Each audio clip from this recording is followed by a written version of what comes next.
This is a pool filter clean on a Pentair filter, and what I do before I take this apart and clean it is I back flush it.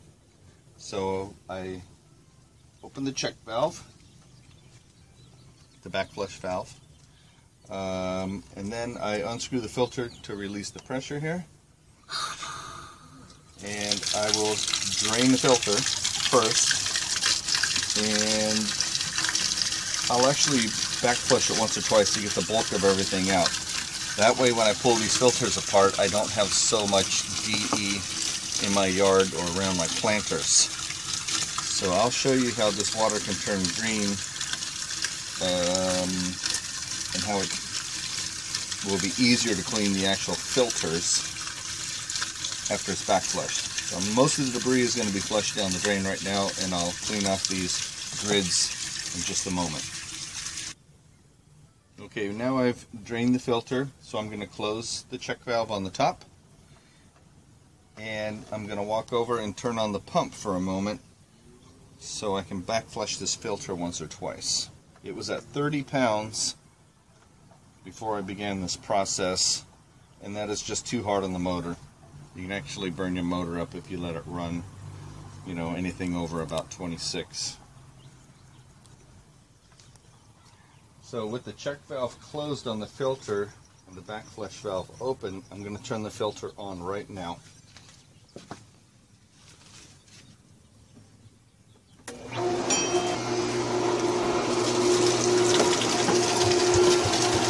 going to shake it a little to get most of the DE off of the filter. You can see how dirty and green the water is.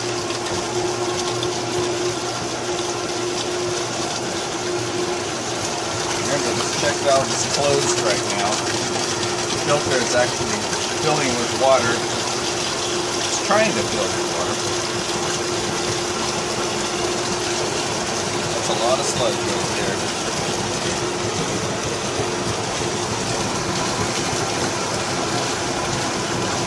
Before I pull the grids apart.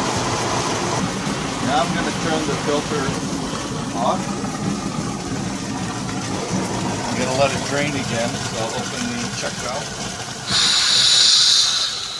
And I'll just let it drain. And I'll do that one more time before I pull the lid off and clean all the grids.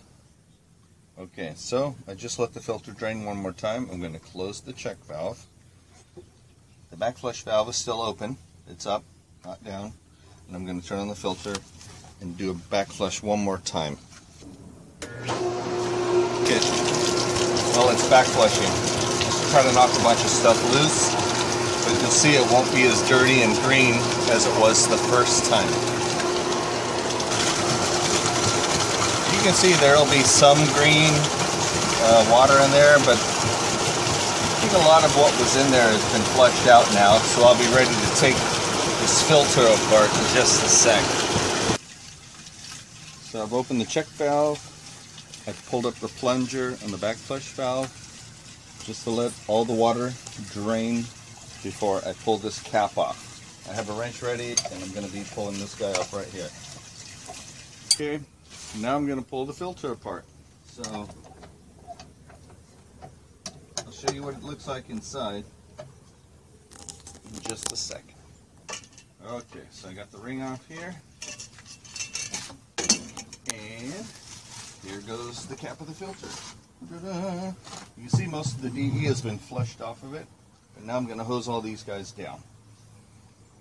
Alright, it kind of stinks, and the idea is to get these screws off, pull this cap off, and pull all the filters out and go clean them. Take these two screws off here. This guy's going to come off like that.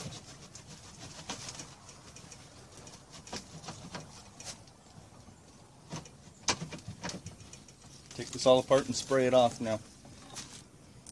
This is what keeps all the grids in place.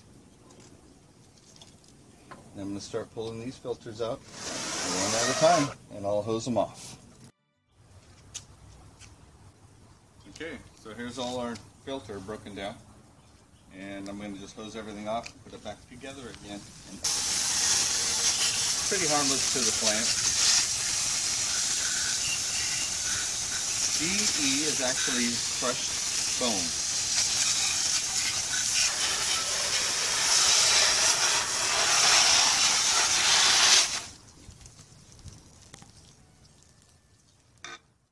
These filters are very delicate.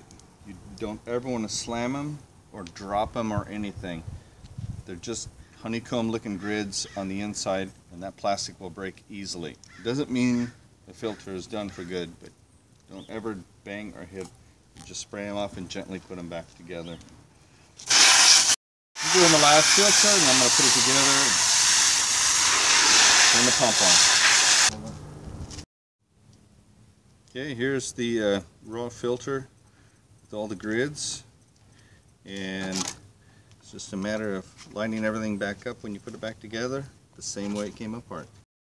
As you can see, we're not in the Northwest or really on the East Coast. We're in the Southwest, California, so it's all about pools.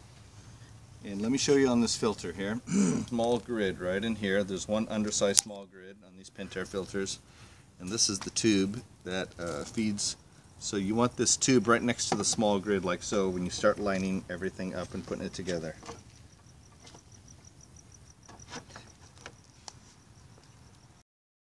Alright, so we got all the tubes lined up at the top. Now we put the screws down, and it's just hand tighten on these. Don't crank them down real tight. The other way to do this is you can put this all together in the filter too, if you have some help. I just put it all together here and muscle over the wall. Alright, so in it goes. I've already put lube on the O-rings here and the O-ring down here, so it's all ready to drop in. It's kind of a big deal. What? Oh, are you ready now? Oh. Make sure I go like this so I can always read my gauge. So turn it around a little this way. Alright, putting the ring on and the collar. Push it through just like that. Put a few little tightens and then it goes on easier. Alright, so we got the gauge down to about 18 pounds. We were at 30 when we started. So whatever your new starting pressure is, you only go about 10 pounds, maybe 12 above your starting pressure with a fresh, clean filter.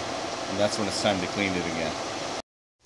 My filter is 36 square feet, which means I need 7 pounds of DE. I'm supposed to mix it in a 5-gallon bucket, then dump it into the skimmer when the skimmer's on the suction mode, so it recoats the filter.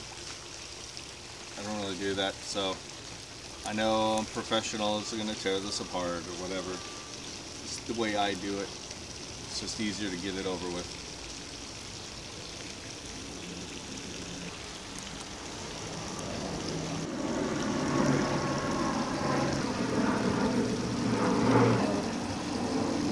It all sucks straight down, it goes right to the filter. I'm not following the directions. This is not what it says to do. You're supposed to stir it in a bucket and then add it. I'm not going to do it. I'll do it my way.